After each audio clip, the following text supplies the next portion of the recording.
Good morning. It is Friday morning here in OTB AM. Delighted to have you along, a packed show again for you between now and about 9:15 or thereabouts. So you're very welcome to the show. We've rugby coming your way, we've GAA coming your way, we have a little bit of soccer coming your way as well between now and 9:15. Cavan Kilbane will be along to reflect on events of the week and especially events of last night. So normally we've Owen Sheehan in the hot seat here, Dave McIntyre as well over the last couple of years. Kenny Cunningham has made an appearance too. This morning I'm delighted to say Risteárd Cooper, good morning to you. Good morning, Adrian. Lovely to be here. In. Thank you very much. You've been in since about 4:30 this morning, getting the prep done and stuff set. I was absolutely. Yeah, as I was saying earlier, I was talking to the journalists while they were writing their articles, so I'd be extra prepared. It's a level of prep that you don't normally see around here. I won't lie to you. That's no, I didn't want to say that I'm going to raise the bar around here, but it's a low bar. That's there's really no other way to go. Yeah. No, it's nice to be here. Very early. It is very early. I'm not used to this kind of thing. It is. Yeah. I don't think you quite. I did morning breakfast for a long time. I don't think you ever. I think you fool yourself to believe that at some point or another, if you're doing it over a consistent period of time, you do get used to it. Yeah. But I do think you are actually fooling yourself ultimately. No, I think so. Yeah. I mean, I've been up early for going on film sets and things just to drop that in. Film Absolutely, sets. But usually you don't have to talk for a while. Right. Whereas I have to talk. It actually helps to be a bit moody and sort of. It does, yeah. Well, everything is done for you. On a film set, absolutely everything is done for you. Right. And I was doing this show in England recently, and it's kind of what you miss about it when you leave it. But, you get picked up in the morning, you have your driver, you go to your film set, they bring you to your trailer, the door of the car is opened for you, and a runner basically brings you to your trailer and asks you what you would like for breakfast and what kind of coffee you want. So you literally, you don't really have to think about everything. They drop your script into you. Yeah. So you have no real cause for independent thought at all. Does that help you get? It strikes me in some ways that doesn't. Personally, I wouldn't find that necessarily a great aid. You find it. You kind of want to rebel against it a little bit. I get my own coffee, thanks. But just little bits like that. So sometimes people think, oh, he's a bit. God, he's uppity. Yeah. I like to make my coffee my own way. Just breaking the routine by having a walk or something in the morning, or going over to the breakfast area yourself. You see, it's kind of there's so many hierarchical areas on a film set. Right. It's kind of, in a way, it's not surprising all the trouble it's got into recently. But one of the things is that, if you're one of the lead actors, you're never supposed to wait. Now, this isn't imposed by the actors, but you're never supposed to wait in line, say, at the catering truck. Yeah. So, somebody will get it for you. So I mean, it's nonsense. Yeah. It really is nonsense. But some people take advantage of it, like Sean Penn, for example, who's in.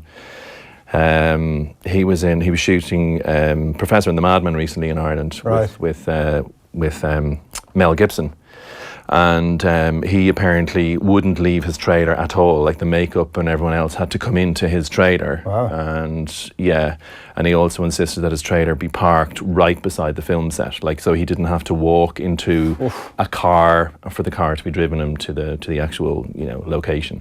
So some people. You wonder at what point that sets in with people. Like, people don't start out like that. People don't have those ideas of grandeur from the off, and at what point does that become infested in your personality? I was disappointed to hear about him, I have to say, just because he's such a brilliant actor. You kind of, because I've always had this feeling that, also just the people I've worked with over the years, most of the really brilliant ones are also really decent human beings. Right. Do you know what I mean? They're really easy to get on with, and they like working as part of a team, whereas he clearly doesn't. Yeah. And I think he has issues that maybe you couldn't really quite get into off the ball AM. Yeah, well, look, we are into a bit of a deep and meaningful.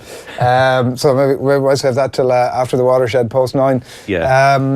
So we've lots of stuff to get to. We might get to snooker in a little bit. There's an interesting snooker piece in the Irish Times this morning, and brilliant. We may well speak to the author of that piece upcoming.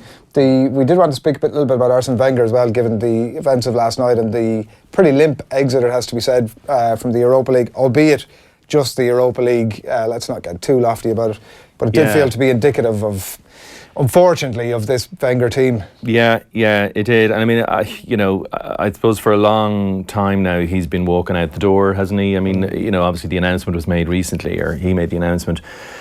But you'd wonder, is there an element of that in the players that they're just not, they haven't really been playing for him for a while, but now the announcement has been made, it's almost like an excuse or something. But I must say I didn't see the game, but just their general form, it seems, that it's typical, as you say, it's typical. Last night's performance is typical of their whole season. And of course, undone by Diego Costa. Oh yeah, the old foe, Yeah, the pirate. He looks like a pirate. He does, to be fair to him. Yeah, he plays like he this looks. picture particularly, I think he looks like he's run away with some treasure. He does. It's the beard, isn't it? It's the sort of Brutus beard. Yeah. But yeah, it's. I think they might have the nicest kit, by the way. In Atletico, they have a lovely crest. Actually, I was just thinking that yesterday. I don't know how these things sort of tend to pop into your mind from time to time. That's a strange one now. But their crest is pretty. For you to admit that in front of other people that you think that their crest is extraordinary. We admit all sorts of things in this show. This is the beauty of it. But it's so early in the morning, it never seems to come back to us. So, Okay. But yeah, like it was a game that I wouldn't say quite Arsenal dominated as such, but they were definitely the dominant team in it. And they'd looking at this. At one point towards the end of the game, they'd no bother getting the ball into the danger area. Yeah. It was actually getting any shot away. So I looked at the stats just to see what it would have been over the course of the game. One shot on target in a game that they the pinnacle of their season here, and this is all they could muster. I know, and I mean, you do feel, as you said, Arsene Wenger deserves something a bit better given what he's, contributed to Arsenal, but to the game in general. And even Ferguson obviously had to admit that recently, his contribution has been extraordinary, and it's all to the style of play that Arsenal once played, and you could argue kind of created a style that other coaches followed. So yeah, it is. It's disappointing. What a successful period he's had. But yeah, it in a way though, it kind of had to end like this. Sort of, just kind of dissipating and eventually kind of crumbling. I was probably the only way he could go. I definitely would have been one of the people over the last few years kind of saying, look at this guy, leave him alone. He's seems like a bit of a gentleman. Now, he hasn't always had gentlemanly behaviour necessarily, but he seems like a bit of a gentleman in a game that frequently doesn't produce a lot of people, particularly at that level. It tends to produce. But compared to Mourinho, I think he's an absolute gent. I think there's a few things Mourinho said over the years I thought as well against him that just went over that line a little bit. The voyeur stuff and all this sort of. Yeah, it's just a bit weird, and nasty. You know what I mean? This is. Well, grand if it's banter, or even if you're getting one over on somebody if there's an edge to it. But it seems when it gets personal or nasty, it's a bit like what I thought Eddie Jones did as well, maybe with Sexton and a couple of other people as well. It's just a bit. Reece Patchell during the Six Nations. That's kind of like what are you actually saying here? That was a bit weird. But I loved the forced photo kind of op that Ferguson manufactured the other day, where Mourinho clearly didn't want to be in it, but even when he's gone, he's still poking the bear, isn't he, Ferguson? I don't think Mourinho understands Ferguson the wider. I mean, how could he? Just in terms of the actual. How could you? It's inarguable, isn't it? It's just. I think there's a lot of mime in that relationship. It's actually something that Ronan O'Gara touches on in the paper this morning about almost the empowerment of.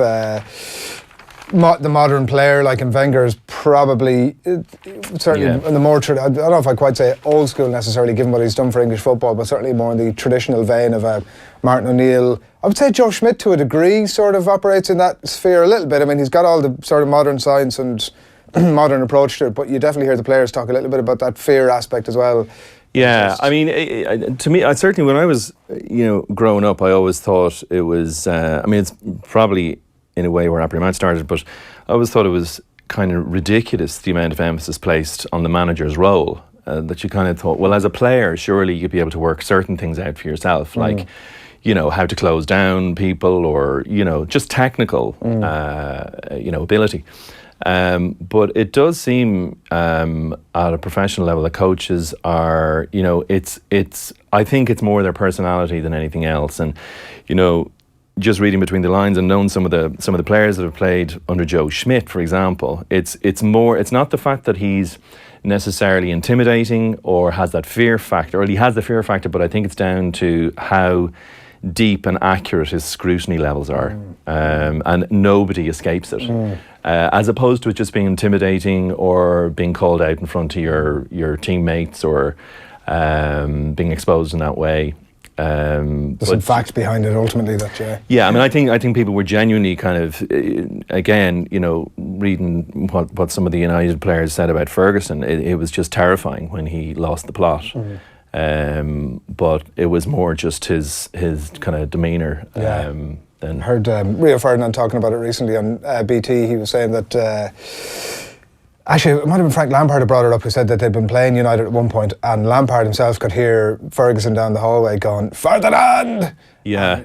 So the Chelsea players were like, they were the ones who were intimidated by it. I mean, Ferdinand was too, by the way. He was like, "Oh shit, what have I done now?" And sort of scurries his way down. But it does feel as if there's a new breed, maybe in management, this sort of self-empowerment kind of. Well, I remember Craig Bellamy saying as well about Martin O'Neill that, you know, he couldn't really pinpoint why Martin O'Neill was the success he was, stroke is, and will be as a coach, and he was asked, you know, like, you know, technically, does he get involved? He said, not really, you know, just he's just his overall sense, and I think, you know, to use O'Gara's term in the paper today, he's like a facilitator, and he seems to kind of react that way. Absolutely fine, of course, absolutely. You know, I think you're playing very well. You know, when I put the arm around the shoulder, and of course, absolutely. Unless you're Tony O'Donoghue. But yeah, I mean, I thought that interview, I was looking at that interview for research purposes the other day with Tony O'Donoghue, and it really is kind of, he is remarkably kind of prickly in it. And he looked at one point that he actually may start crying. You know, the tears were forming. Just immediately after the Denmark game. And I felt very sorry for Tony O'Donoghue as well, because Tony's just asking questions, and you do feel as well, I certainly get a sense that if those questions were coming from maybe a journalist across the water, he's asked often much more difficult questions across the water, but he deals with them in a different way, because I think his audience he's looking after that audience maybe a bit better. Interesting, I've done occasional TV interviews with Martin O'Neill for Air Sport, and these are unfriendly, so obviously the pressure levels are slightly less, and I can wholly understand where Tony is coming from in terms of the dynamic of those interviews, that they can be like intense in a way that maybe sometimes they don't necessarily need to be all that intense. Sorry, did you say intense there?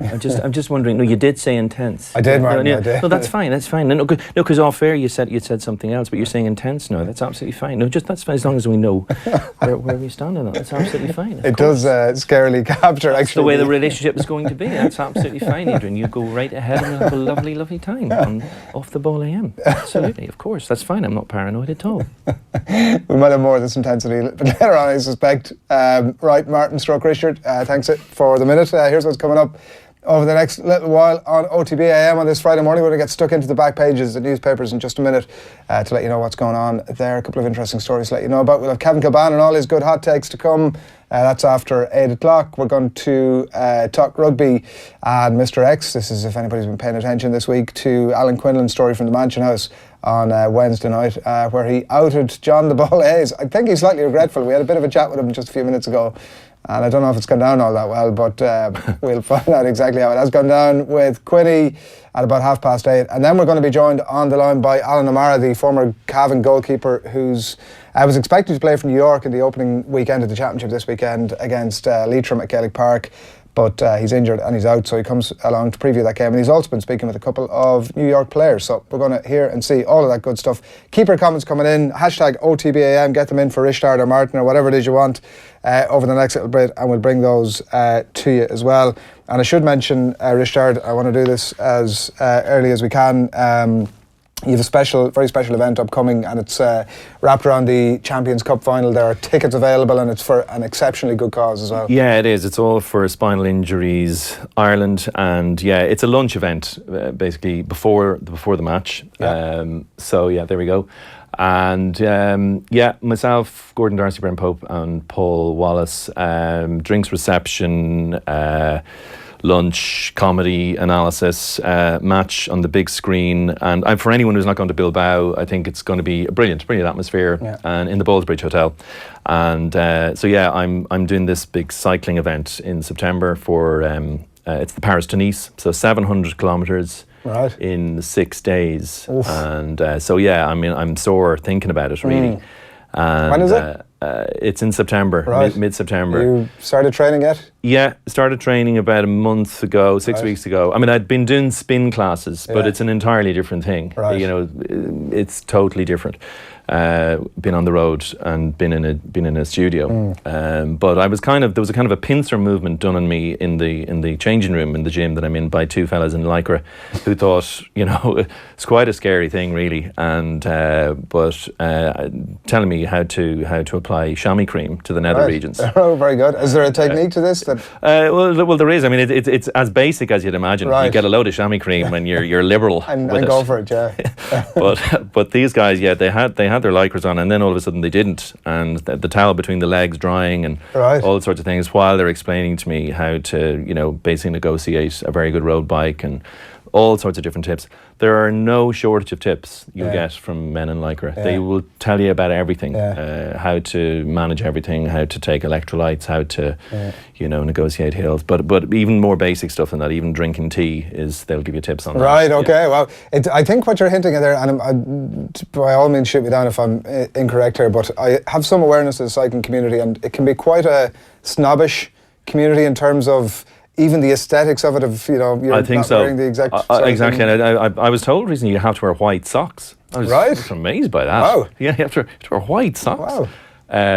Because I thought that was a thing. I thought that was outlawed there a few years ago, white socks. Yeah. But in general, as long as they're not with slip-ons or whatever, you're. Well, that's it. I remember it was in my school. I was told white socks are not allowed. I was like, what are you talking about? Pretending I was tougher than I was, and there's different kind of colour things that I can't quite remember now. But there's the code of ethics is very strong. Yes, yeah. Too strong, I would actually suggest that. Maybe. Yeah, but certainly if you have to keep up to date on it, and there's all sorts of websites that they've been giving me to make sure I'm up to speed on things. Very good. But the Spinal Injuries Ireland is, I wouldn't say it's necessarily a charity close to my heart, but it's I had 2 spinal surgeries myself, disc surgeries, and that was pretty scary stuff. But so I suppose there's that connection with it, but also I kind of just feel that it doesn't maybe pull on the heartstrings as much as other charities do that could maybe have a higher profile. But the thing about it is, once you get a spinal injury, that your life is completely turned upside down and there's no warning for it, really. It's usually as a result of an accident, and it can happen to you at any age. And just the sheer, expense of it as well. I mean, in terms of like rearranging your house, rearranging your living conditions, how it affects your family and everyone else around you. It's a massive thing. And one of the things I find really remarkable about it is the people who are invariably ending up in wheelchairs. There's no kind of sense of feeling sorry for themselves, or there really isn't. There's no sentimentality about it at all. I just kind of thought that that's something worth fighting for, and that's what the event is about. And apart from raising awareness for that, I just think it's something that really does deserve to be supported. And also, I suppose there's a rugby connection there as well, because there's a lot of injuries in rugby, a lot of spinal injuries in rugby. So it's with that in mind that we're doing the event also, and also just the fact that like people traveling to Bilbao, it looks like it's not just the flights and all that, but it's pretty pricey. Not an easy place to get to, it turns out. Yeah. Well, look, it's a great cause, and we're very happy to get behind it. Fair on Twitter @Spinal Ireland, I think, is the handle to check out. And yeah, that's right. We've also tweeted out from the Off the Ball account in the last little while the image that we put up earlier on. So all details are up there, and please do. And the more Leinster fans we have, obviously, the better. I mean, we were obviously hoping that some Racing people that might be around. as well. So just that would be good. Yeah, just to mix it up a bit. Yeah. No Munster fans, though. I'm assuming. No Munster fans would be allowed. All money accepted, by the way. That's exactly. No, Munster fans would be welcome as long as they're wearing Leinster jerseys. Just to flip that around a bit. Yeah. We asked that question at the roadshow on Wednesday night about sort of 700 or 800 people there, and good few Munster fans. How many of them would be supporting Leinster in the Championship final? There was one lady who put her hand up. That was the sum total of it. Oh, listen, the rivalry runs deep. It absolutely runs deep. Yeah, I mean, my brother-in-law played for Shannon and TG Marsh, and his son is Cathal Marsh, who's been on the Leinster squad for the past couple of years or few years, and he's Munster through and through. Right. So we were watching the quarterfinals against Toulon, and I would be shouting for Munster, and when Andrew Conway scored the try, of course, I reminded him that he was from Leinster. I mean, he is basically Leinster, it doesn't look right with red on him. I know, yeah. But anyway, the fact that he scored the try was great all round. But the next day when Leinster were playing Saracens, TG was extremely quiet and just, he said, no, I'm just here, just watching the game here. It's grand, I just hope it's a good game of rugby. That's said, right. But your son could be actually playing for Leinster. Yeah. No. So it runs deep. Yeah. Okay, right. Let's give you a bit of a flavour of what's happening across the back pages on this Friday morning. It's just coming up on 10 minutes past 8. We go to the. Actually, we're going to take a look at this before we do that. OTB AM. In association with Air. Get Air Sport free with Air Broadband. Tommy's giving out to me there. My technicals are way off this morning. Right, the Irish Independent Sports page for you this morning. A couple of stories to tell you about here. Jackson deal looks dead as Sale backer speaks out. This is the Sale Sharks move for Paddy Jackson, writes Rory O'Connor here this morning. Paddy Jackson's Stuart Dowling appears to be dead in the water after one of the club's main sponsors, AJ Bell, contacted the club to express their concerns about it. He says Sale Sharks are very aware of the strong values ingrained within our business, many of which are shared by the club and their supporters. We've total faith in Steve Diamond and the owners to reflect these values whilst they are stewards of the club. So, as has been pointed out, Sale have been in this position before, but they've denied approaches for certain players, and then it has actually turned out to be the case that they were after them, but there's a slightly different dynamic on this one.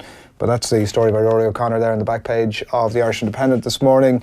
Fixture set for time changes to avoid clash with Liverpool's European final, writes Colin Keyes and Rory O'Connor again over here on the right hand side. So this is just the pretty obvious point, Risteárd. I would have thought that the opportunity for the PRO14 and for the GAA to avoid a clash with what is essentially one of the biggest sporting events on the planet in a given calendar is probably just a fairly wise move. And sorry, the GAA have come out and said that they are going to avoid that, are they? These are I think it's a case of sources say that the GAA would look to try and move the fixtures. Right. Well, that's unusually accommodating. It is. They may have been known previously to actually sort of go the opposite direction and refix to... Short at 7:30. I'll put it on for that. See what they think of that. Thinking football. Or soccer, I should say. Soccer more to the point. I think as well it's going to be a particularly good Champions League final, so you'd want to be accommodating that if they have any sense. I heard somebody saying earlier that it might be a 7-6, might not be that unlikely in the Champions League final. It's entirely plausible, isn't it? Yeah, it is. And I suppose it's the amount of goals that have been scored in the Champions League campaign, particularly in the knockout stages, it's really unusual. So they generally tend to involve Liverpool games as well, which is obviously of course due deference to their attack and all that sort of stuff, but it's a little bit of work to be done. But it's a bit like America, it's like you'll reel Americans in this way. Yeah, that's right. It's a ploy, it's a deliberate ploy here. Yeah, the goals have got bigger for Liverpool games. The other story on the back of the Irish Independent here is climate not conducive to home title fight. Writes Sean McGoldrick here on boxing. It's a story that features in some of the other newspapers as well, that the climate here in terms of some of the boxing promoters and some of the societal issues that we're having in terms of gangland warfare means that a potential title fight for Katie Taylor, who obviously unified some of the belts last weekend in New York, may not have the potential to go ahead. It's kind of disappointing given the level of elite boxers that we have access to in Ireland now. I mean, a card in the Three Arena, including Katie and Michael Conlon and Carl Frampton and some of these guys would be pretty bloody sensational. Yeah, you would have thought so. It's a shame. It's a shame that kind of interferes to such an extent, and obviously difficult to elaborate on it in the same way that the reporter couldn't really elaborate or her manager was kind of couldn't really go into too much detail. Even the manager was sort of having to be circumspect about the languages used. So it's and I suppose more pertinently for me, I'm doing a gig in Bray on Saturday. All right. So the real relevance to the story is whether I should do my Katie Taylor out in Bray. I think you probably wouldn't get out of there without doing your Katie Taylor. No, but that's the thing, it's absolutely fantastic to be in Bray. I'm absolutely delighted, so I am, it's just fantastic. Just can't believe that I'm here back in Bray. Because obviously as a little girl, I was going down to the gym every day. Fantastic, I just love boxing and, reading the scriptures and then going out and beating the holy shite out of someone.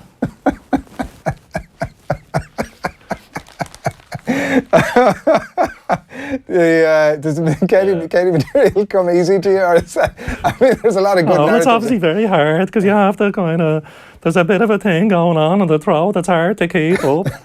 But at the same time, you just have to give it a go and hope that it comes out in the way that you've anticipated. It's a bit like a right hook or something like that. It's hard to maintain the jabs and it's hard to maintain the vocal dexterity. The fact that she's national treasure obviously doesn't bother you in the slightest. Well, no, I am a little bit worried about meeting her or her family somewhere. But hopefully I get a few more years out of it anyway. Absolutely. But I'm sure she doesn't care. I'm sure she's absolutely flattered by it. The Irish Times, Jurgen Klopp's trash metal style strikes a chord with English ideal, writes Barney Ronay here in the Irish Times this morning. Lots of Liverpool reflections here today, and Costa denies Wenger a Europa final fling. That's reflections on Atletico's 1-0 win over Arsenal last night. We'll talk to Kevin Kilbane about that in just a minute. Some other great stuff around this section of the Irish Times Sports page, particularly some of the articles that stood out for this page for me, particularly, again, more reflections on Katie Taylor here. Some great League of Ireland coverage over here, women's hockey down here, men's hockey here. Good ad for the podcast here for Malachy Clerk. Up there as well. Have you spotted that at the top? That's kind of it then. There's some other stuff going on up here, but that's sort of the main thing. There's a very flattering photo there. That's not a recent photograph, Risteárd. That is about, I'd say, 20 years ago.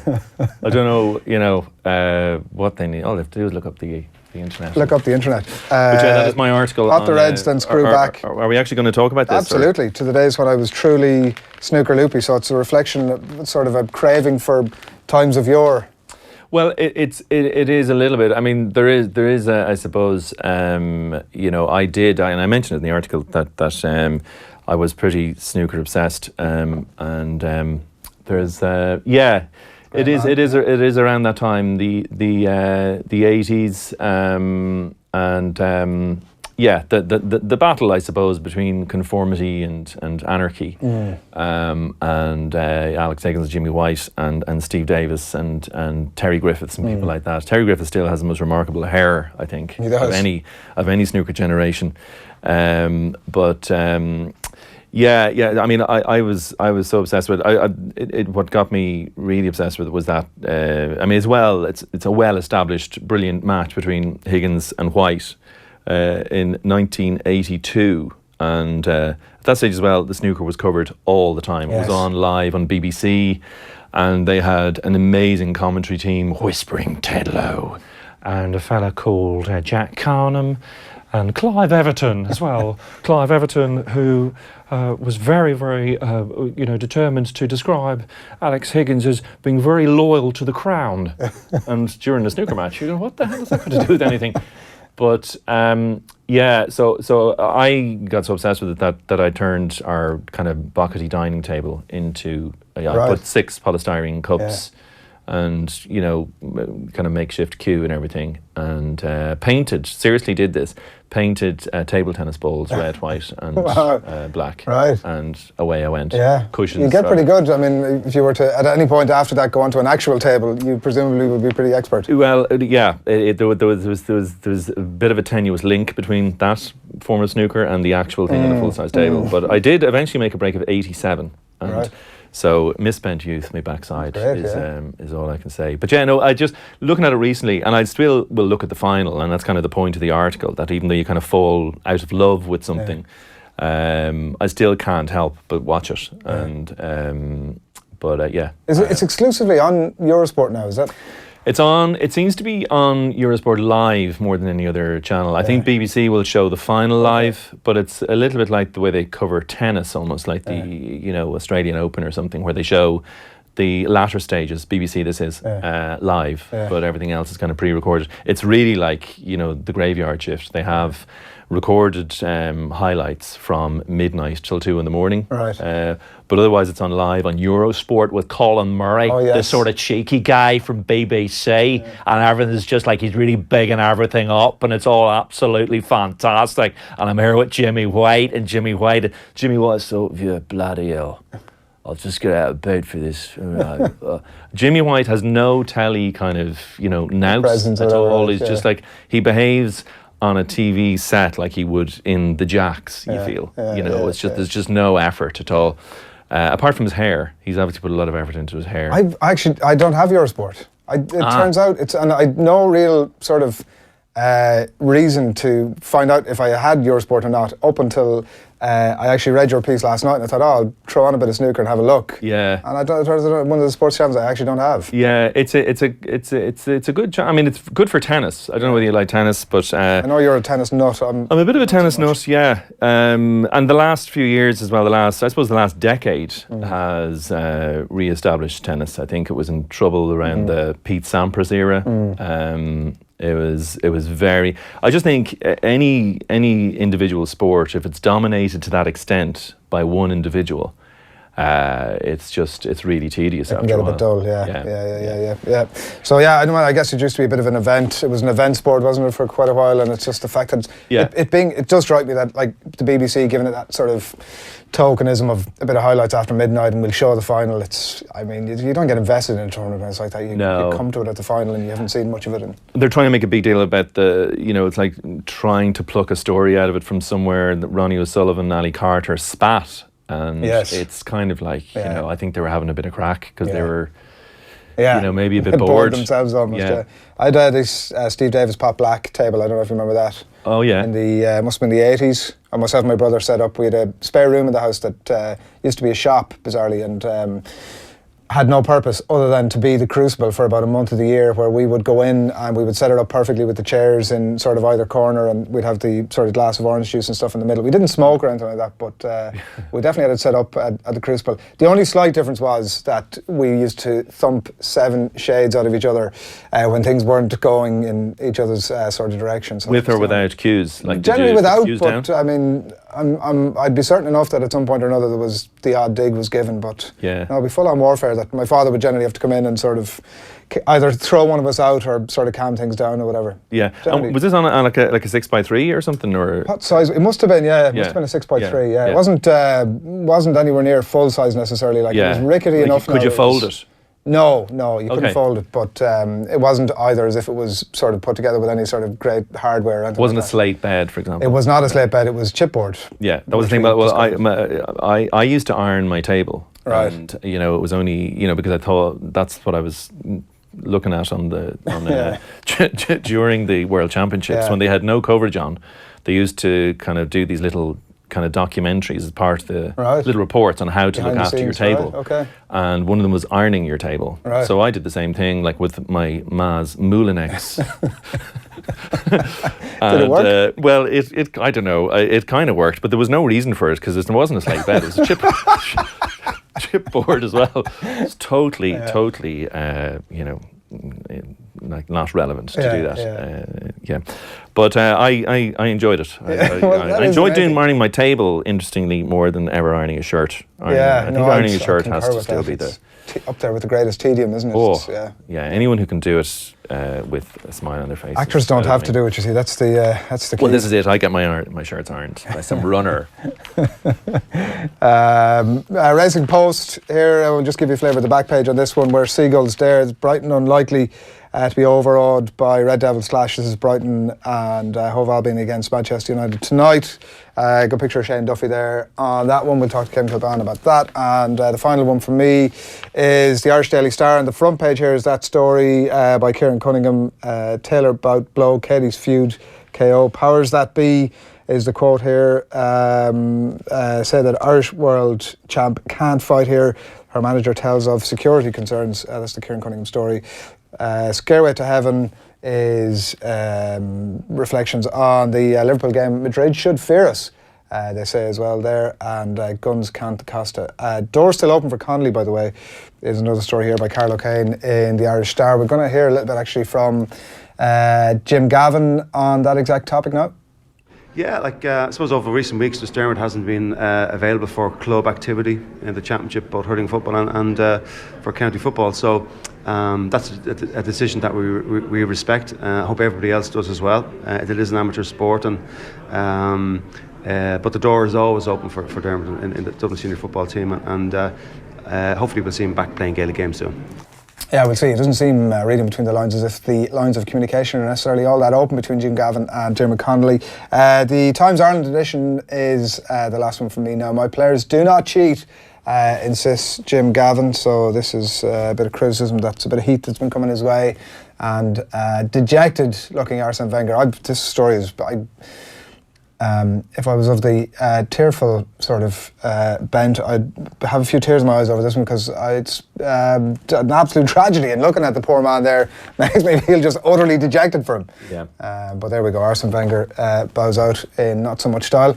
Risteárd, you're gonna kick us off in your newspapers there, the Irish Examiner. If you could let the viewers let them know what's going on. Irish Examiner, yeah. That obviously is the Diego Costa one again.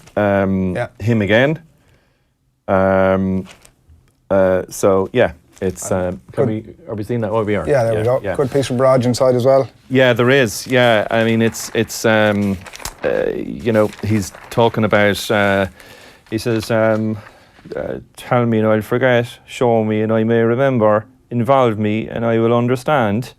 And it's really all about coaching techniques, and he's in Crusaders obviously, and he's picking stuff up, and he sounds like he's going to be quite a force by the time he gets back to Ireland, which presumably he will. I know there's some talk about him being connected to Connacht, but I think that's probably nonsense. Where do you see him coming back? Where? Yeah. I don't know. I don't know. I wouldn't even speculate on it, to be honest. I mean, if he's in Crusaders, you'd imagine maybe some kind of an Irish role, I would have thought, in the future. But I wouldn't know. He's obviously connecting the Carberry story as well with Munster, and wondering why he's not in the frame for Munster. I suppose he's looking at it from a Munster perspective, which is pretty unusual from Raj, isn't it? He's very strong in it, isn't he? He's like, if Blayndale is not fully fit, why would we not get this guy in? Yeah, well, I think he has a point. I think Munster, if there was one thing that was pretty clear during the latter stages of the Champions Cup, it was that they need an in-form 10, and Ian Keatley's is a very talented player, but he just didn't play to his potential, and Carberry obviously has an X factor. I mean, to my mind, as a 10, and obviously there are people who know much more about rugby than I do, who played at a higher level, who speak on this platform, but to me he's untried as a 10 just because he's got so few opportunities. Certainly at that kind of level. He's we all saw for ourselves like the impact he made for Leinster, which was very good, but it's if you're talking about Champions Cup and talking about international rugby, it's But he needs game time. He does. Yeah, the way everyone needs game time, and that. So I think Munster could do with him, and I think he could do with Munster. I would feel sorry, I have to say, for either Byrne or Carberry in that situation where they're kind of being told where to play. And I mean, Gordon Darcy wrote a really interesting piece. I thought. I think it was a couple of weeks ago that effectively Leinster are being punished for their success if they're facilitating other provinces. I think that was a well-made point. I think Munster could certainly do with an injection as well of spark and creativity, and I think with Zebo going as well, that's going to be severely lacking. Yeah, they're crying out. I mean, look, maybe Blaine Dallas, he says, sort of steps up to it. The game time thing is an interesting one because, like, in a way that Johnny Sexton responded to game time very quickly when he came in with Leinster, that he was meteoric. But we don't know, and that's the sort of great variable with this thing that we shall see how it pans out over the next while. The Dermot Connolly story is features as well in the Herald. Yeah, absolutely. Con away, that's a superb little pun there, I think. I don't know how they come up with that, do you? I mean, I don't get the... neither do I. Gone away, is that the... I mean... I presume so. But, I mean, you're the GA man. I've no idea, really. But there's obviously some disciplinary issues involved in that. There's been a long-standing disciplinary issue, but... this one is just bizarre. They don't seem to be speaking to each other, which is the unusual thing that, when Gavin comes out to speak about it, it's we don't get any great clarity. Now, to be fair, that tends to be Jim Gavin's way anyway, but I think we'll see. I can't see him featuring very much over the next while. Yeah. Arsene Wenger out. It's over for Arsenal boss after a miserable defeat. He doesn't look too pleased there, really, does he? He's you'd want to be giving him a bit of a hug. Yeah, it is. It is. We touched on it earlier. It's a sad end. It's a tragedy. But yes, he'd probably say I didn't see it. And there's another one. Pretty much the same thing on the Sun. Yeah, Wenger, and another one of the Pirate Man, Guardian. Who's he's a pretty scary fella as well, isn't he, Costa? He sure is. He's a footballing brute. If he doesn't beat you with a skill, he'll bite you. He'll thump you. Yeah. Right, that's what's going on in the newspapers this morning. Keep your comments coming in. We'll bring some of those to you in just a few minutes. Cavan Cavan is on the line and he's ready to talk to us. He'll do just that in a second. First of all, we saw this clip yesterday and we thought we would like to bring it your direction. It was Jamie Carragher's reaction on German TV to Liverpool's win-loss the other night. Hi, Jürgen, congratulations. It's unbelievable scenes. You've been in a Champions League final. What does this mean for a player? This elevates them players. Champions League level, we're the best players in the world play. These players, they deserve to be there. They've been as good as anyone in the Champions League this season. Now they have to take the next step and this team become legends. And you've said it before the season, is it this Liverpool team in the Champions League final is unbelievable. Yeah, you know what? I think Liverpool are the favourites now for the Champions League. I mean, they're our strongest side in Madrid. And with the attacking form of Liverpool, they'll score goals. And James Milner has been along for an age. And it's James, it's unbelievable when you see the scenes here now, Jamie.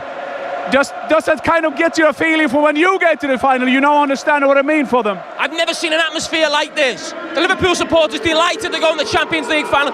The Roma fans delighted with the performance. We've seen a great game. But these boys there now, the supporters now are booking flights, hotels, and en masse the whole of Liverpool will descend on Kiev on the 26th of May. Jamie Carragher was pretty excited after the game the other night. There were like 3 lads who'd just been let onto the pitch, unexpectedly so, after the game. And look, I guess you can understand it. Kevin Cavan, come on in. Good morning to you. Good morning, Adrian. How are you keeping? Oh, good. You enjoy that, I've absolutely no doubt. He was hyped up there, wasn't he? He was definitely hyped. And we haven't heard from him. He's obviously persona non grata on UK TV, so We felt it was worth bringing everybody's way. What are you thinking about? It was interesting, actually. There's a longer sort of 8-minute piece that's definitely worth checking out, where they pull in all players walking past, and Jamie Carragher does his very best fanboying. But what are you thinking about the final, Kev? Myself and Risteárd were chatting a bit earlier on that potentially this has got 7-6 written all over it. Yeah, potentially. Well, you couldn't argue with that. I think both teams will certainly score on the night. I think that's the way that it will go, and both sides have the utmost belief in how they're going to open up the opposition. It's not necessarily about stopping. We had Graham Hunter on the show last night, Adrian. I don't know if you'd listened to a bit of that, but he's basically saying Zidane has got the utmost belief. Every single game, particularly at Champions League level, we will go out and beat the opposition. We're not going to stop them. Both our fullbacks will engage. We'll leave ourselves exposed defensively. Yes, we may concede, but we'll go and score. And it's the exact same philosophy that Jurgen Klopp has at Liverpool. So I think we'll see goals. I think we'll see very good attacking play, but more so, I think we'll see a lot of defensive errors and bad mistakes. Yeah, that's all sounds like the most perfect recipe for a Champions League final. Arsenal aren't going to be in the Europa League final. It could be a Madrid double after the result last night. A lot of reflections on Arsene Wenger in the newspapers this morning and how dejected he looks. What's your take on this one, Kev? I mean, I was trying to distill it down last night to whether it was a lack of urgency in that Arsenal team or just a general lack of quality. What's your take? Maybe take your point on maybe both those, to be fair. But I think that's what Atletico Madrid do. Atletico Madrid stifle a game, they nullify the strength of what they're coming up against and their opposition attacking threats. They're good at it. They enjoy doing it. They work on it on the training ground constantly. That's what Diego Simeone, the Atletico Madrid coach, does. He works on trying to keep really, really tight spaces between your back four, between the midfield four that's sat in front of them. So there's very little space for oppositions to work in and manoeuvre in. That in turn looks like it's a bit of a lethargic pace, that there's no real intensity in the game, and that's what they're experts at. We were talking in the office last night before even Nathan and I went on air, and we're saying you can just see this being a 1-0 win to Atletico. You couldn't, certainly you didn't fancy there to be an abundance of goals in the game. If Arsenal scored, that would have been certainly of benefit to the game, because it would have had to bring Atletico out a little bit. But as soon as they got that goal on the stroke of half time, the second half was always going to go the way that it actually did go. But maybe your points there about Arsenal lacking in certain ways, that's what they've done maybe in key games over the last 10, 15 years now. When it's really come to it, when they've had to go and open sides up, when sides have defended deep and been disciplined defensively against them, they've found themselves wanting, and that was the case last night again. Given the lack of... Do you have a question, Risteárd? Go on. Well, Cavan, just Risteárd here. How are you? How are you doing? How are you keeping? All good? Yeah. Joe, we were talking earlier just about the role of managers generally in sport, but just Wenger, where would you place him in the sort of the pantheon of all time greats? He certainly did change the thinking of every footballer, I would say. Certainly in the era that I was coming into the game.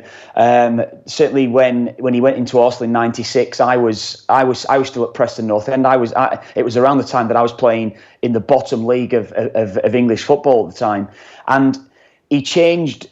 Word filters around every other club. It filters down through the divisions, and the message was clear about how you've got to live your life, how you've got to adapt. And if you want to go and have a professional career, if you want to go and play in the Premier League, if you want to go and play international football, you've got to apply yourself a lot better. There was a lot of footballers that wasn't doing that. Sorry, and I think that's certainly the fundamentals, which many might think they are basics, and probably are. It's taken for granted now. Yes, they are quite basic, but I have to say, a majority, a very high percentage of footballers weren't living the life as a professional footballer. So he certainly changed the mentality of the player. I think he changed the dynamics. An educational role as well, then. Yeah, most definitely. That's exactly what it was. And I said the word filtered through. We were starting to get messages out of Arsenal, even when I'd stepped up and I'd moved to West Brom in the Championship, Division 1 at the time, and then when I'd moved to Sunderland, messages were starting to filter through then, what he was doing on the training ground, small-sided games. He started to transform the way that training training methods was going on as well. Started to, instead of the common theme along most training sessions from a Monday to Friday was, look, you train for an hour and a half most days. High intensity at times as it was, maybe taper down sessions. Arsene Wenger was starting to introduce 15-minute drills, so it was 15-minute sessions within an hour and a half session. So it was 15 minutes break. Talk about what you've done within that 15-minute period. Then you go on to the next set of drills, whatever you were doing, and within that, everything was 15 minutes. So it obviously then went to a 45-minute period, perhaps even an hour period, whatever it was, an hour and a half. But everything was tailored within certain sessions towards your goal at the weekend. He changed the whole dynamic of football. But maybe in answer to your question and how it would be remembered, I think you remember him over the last 10 years for the way that it's certainly gone. I felt, and it's something that I've said constantly, Risteárd, when I've been on with the lads, I felt there was a serious lack of discipline within the Arsenal setup for a number of years now. I think he went into a perfect scenario. He had so many disciplined players. He had not so much. No, discipline is probably the wrong term, but certain characters, real strong leadership within that group at Arsenal. Maybe a lack of professionalism, yes, but he had real strong leadership. I think that took him through to maybe the Patrick Vieiras, the Emmanuel Petits, the Perez's, all these lads, Freddie Ljungberg, that era maybe benefited from what was before him when he went in. But that next generation afterwards, personally, I felt they lacked professionalism. And I'm talking about on the pitch. I'm talking about that real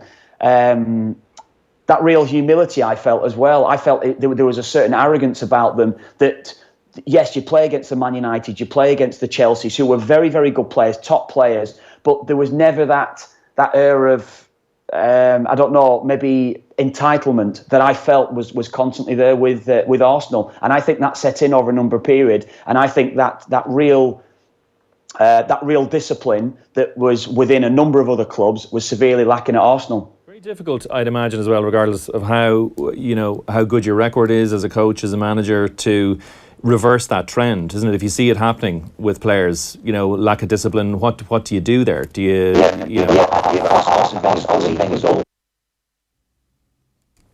Wow, we seem to have the gremlins have kicked in for us there. Cavan sounding like a bit of an alien, so we'll try and... Such a good question. I just destroyed the... Sounding like even more of an alien than normal, I suppose. Destroyed the gaff. The point on that.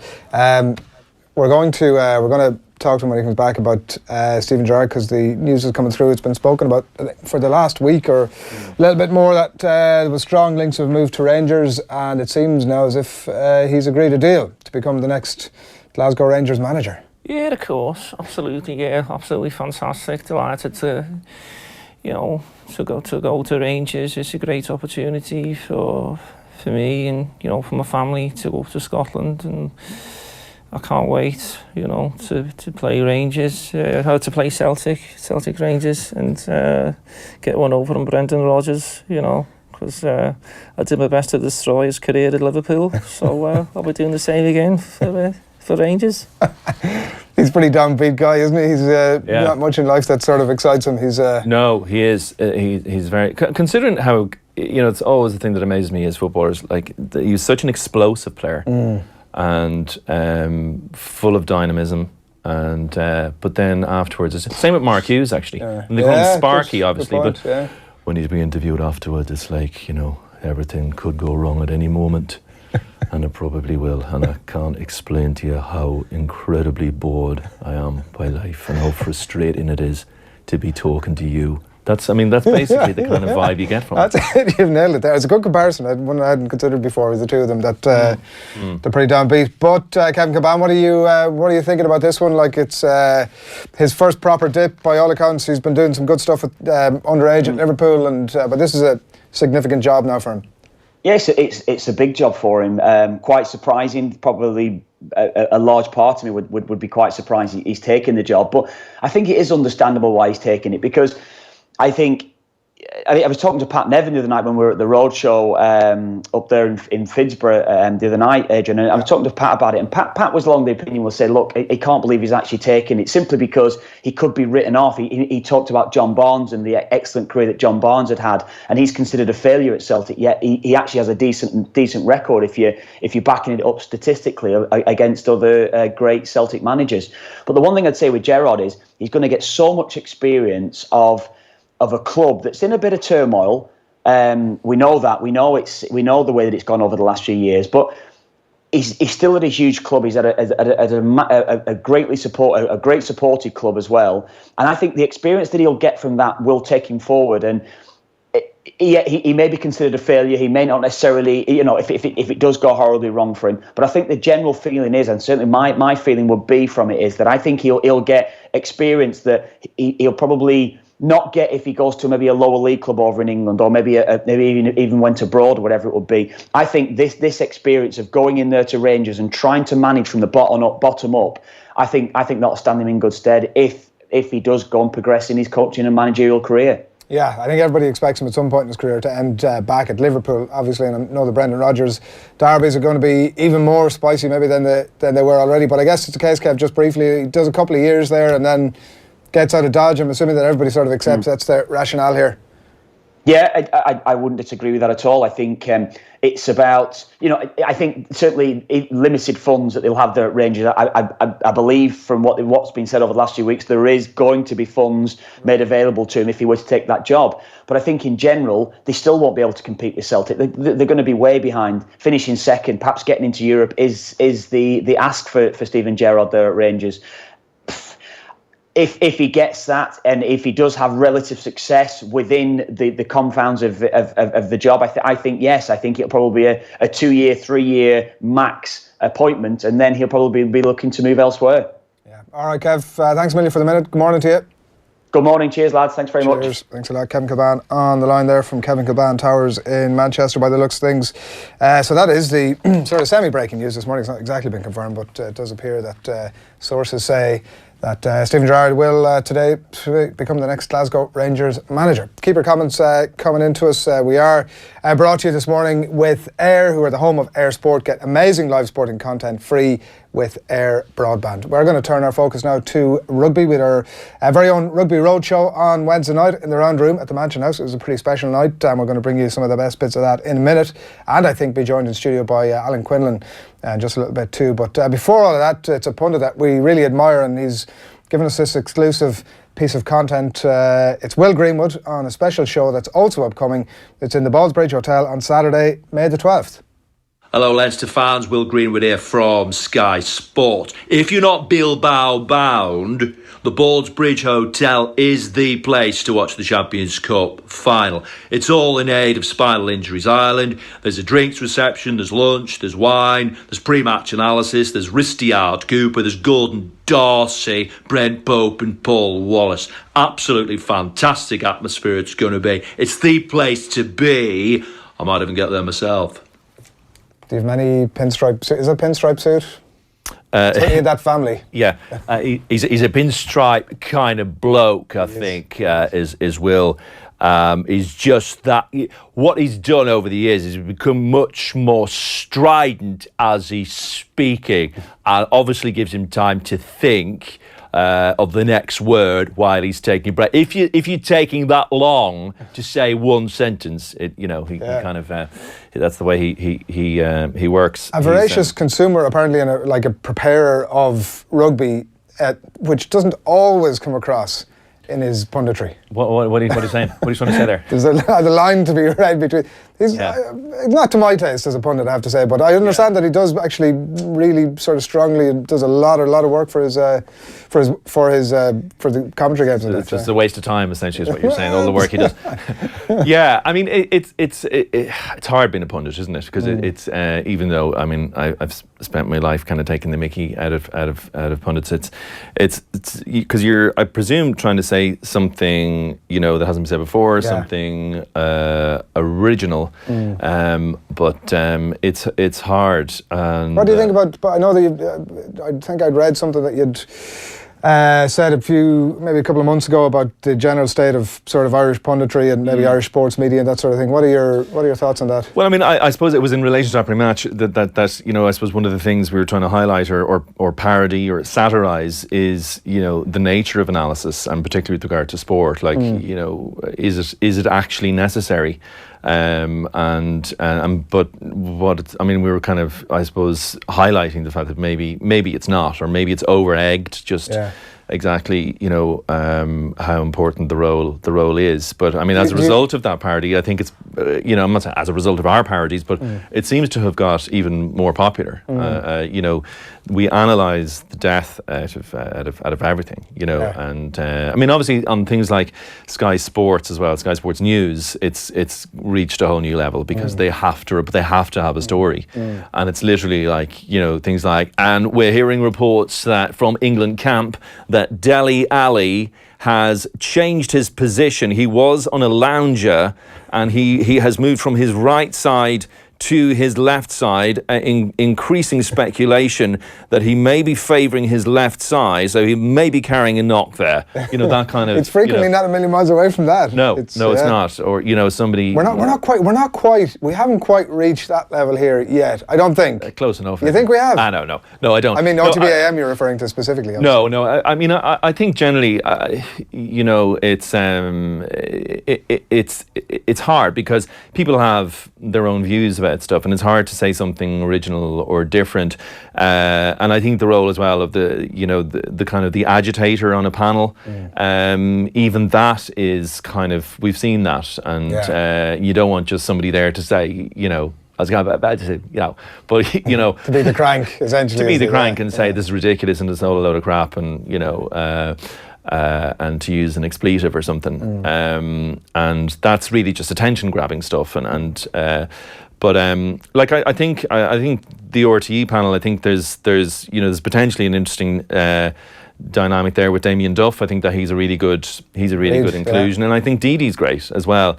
And Liam is there, and Eamon is there, and that'll be obviously there for the World Cup. Maybe this is an unfair question. If it is, feel free to bat it back or sort of use some sort of diversionary tactics. Has Eamon's time come? I don't know. Or gone, probably more appropriately. I don't know. I think once he continues to be box office, his time hasn't come. But it does. Certainly from the optics. When you see the RT panel, it's kind of looking that way. He's clearly like the elder statesman of the panel, and. I think I wouldn't mind. I'd like to see some female blood in there, certainly in a presenting role. I think that would be good. Because one of the best things that RTE have done, RTE as a brand, and certainly in the sport direction over the last 10 years, is to bring in an incredible group of talented women to front their sport. Yeah, no, absolutely. I think Joanne Cantwell is great. Jackie Hurley's great. But it's I just think it introduces a different dynamic, and it's a healthy one. Yeah, you need to start parodying the female presenters on RTE. So you can't even say it. It's such a foreign idea. That's any hope I had of that role gone. Do you know what I mean? Like you parodying them is going to shoot them into. Maybe that's what I should do. Yeah. You see, you have to be careful there, though. If we do that, might it seem like it's something else? I don't know. And that's another interesting part of the. Get away with the Katie Taylor, though. You do. Yeah. Right, it's coming up at 10 to 9 on this Friday morning. You are tuned to OTB AM. Commenting here from Tony. I thought Wednesday Night Rugby was one of the best shows so far, and the Mr. X story was so funny.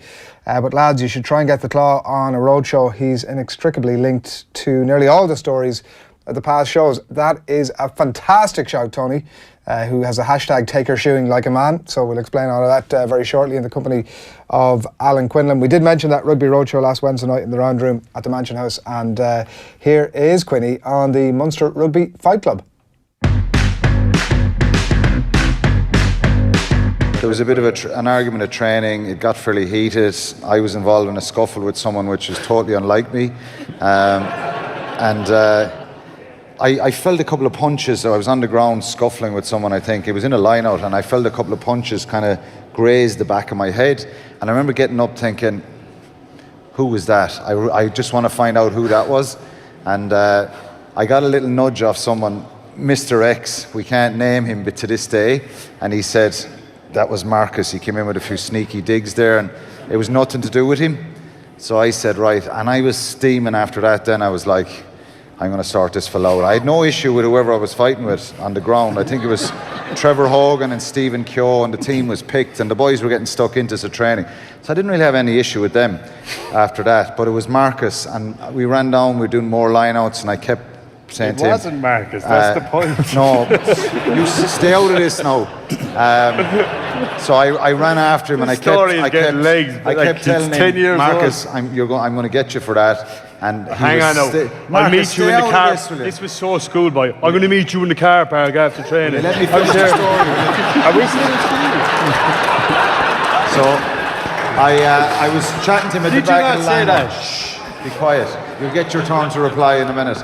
So I was at the back of the line. It took me 10 years to reply to that. And I kept saying to him, I'm going to meet you after training. So I'm going to meet you after training. It was a bit childish, but I was fuming. So anyway, after training, Marcus walks out, and I walked out after him, and I challenged him over this incident. And I remember Frankie Sheehan ended up being kind of in the middle of us and separating us. And I kept saying, Marcus, well, I was told by Mr. X that you tried to hit me, and he was denying it. I never tried to do that. That wasn't me. And then Frankie was like, look, and you kept saying to me then, who told you? And I said, I'm not telling you. And then Frankie said, right, for the sake of the argument, we'll call him Mr. X. So Frankie was debating away this argument and referring to Mr. X. So Marcus still doesn't know who Mr. X is to this day. We ended up shaking hands and leaving it at that, but Mr. X is a lawyer anyway. Mr. X still hasn't been revealed. He's probably listening tonight, actually. I wasn't in an ass's roar the fight. That's the hilarious thing about it. That's the information. We had a fight before that. I trusted Mr. X. He gave me that information, and it was correct. That's twice now in 5 minutes you're pleading innocent. Absolutely. I'm totally on the wrong end of these stories, I have to say. Quinny, you know Mr. X's names? I do. You know, I won't be revealing most of the rest of the squad know who Mr. X is. Do you not Everyone knows. Do you not think on live radio in front of this crowd that you should reveal finally who Mr. X is? I have a feeling myself there is no Mr. X. Your man got it wrong. Okay. I'm going to reveal. We have a WhatsApp group that often the question comes up: who is Mr. X in the WhatsApp group? The Mr. X is. Have we a drum roll now? The one and only John the Bull Hayes. No. I actually suspect it's out.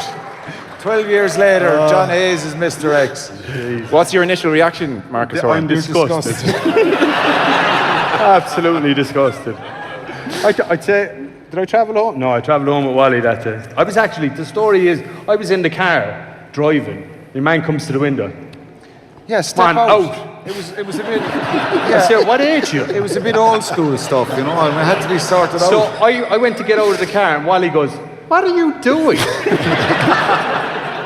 And I said, I have to do this. He was very reluctant to get out of the car now, because he knew what was going to happen. I know, because I'd split your lip earlier on in the training session, so I didn't want to do another one. Well, I give him a couple of shots, trick or few. We've had a few moments over the years. That's is that right? I have to say, to be honest with you, I'm probably not doing myself any justice, but if there was a fight in training, it was either me and you, or me and John Kelly, or you and John Kelly, or me and Dunners.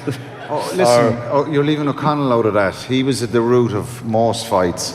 Yeah. Because if there was a line out and there was any sort of competitiveness in the line out, and if there was anyone upsetting the flow for the preparation at the weekend, which was, Liam will tell you as well, it was honestly, those sessions were unbelievably aggressive, and that's what made us kind of have that fight and that competitiveness. So all that stuff was binned with afterwards, and it was important for us. It was unbelievable, because you kind of got it harder at training sometimes than you did in matches, for the guys who were disappointed not to be selected, particularly in the forwards. If it was scrums, line out, ruck and drills or anything like that. So that was good for us. The difference, I've mellowed out, he hasn't. He's still the same lunatic. I was with those guys for 1 year, and the ones who fought in every training session were Marcus, Quinny and John Kelly. They named the other third guy. Do you remember the time Peter Clahassey and Des Clahassey, that was in 99-2000 when John Langford was there as well, and you actually had two brothers boxing the heads off each other. And Niall O'Donovan was the forwards coach at the time, and I remember him rubbing the hands saying, Jesus, this is great. The there was about 16 fellas punching the heads off each other, and this is great. He thought that we're ready now for the weekend. that was our gauge. If there was a fight in training, we knew we were in a good place. And then there was we had a forwards coach, Brian Hickey, who, if the session wasn't going well enough, he would set up a maul. And at one stage, I tagged out with one of the other props, and I could see Hickey leaning in over the maul, punching one of the players, and then running away just to start the fight, so that we would get the boys up for the game.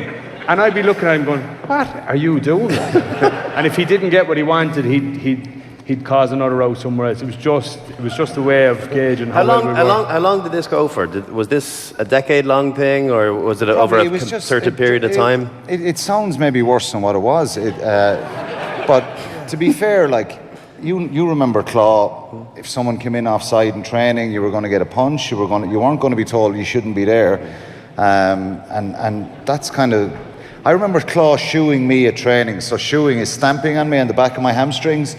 And I was on the side of the ruck. The ball was about a foot away from me, and Claw came in stamping on me. And I looked up at him. I said, "Claw, I'm nowhere near the ball, and I'm actually on the same team as you."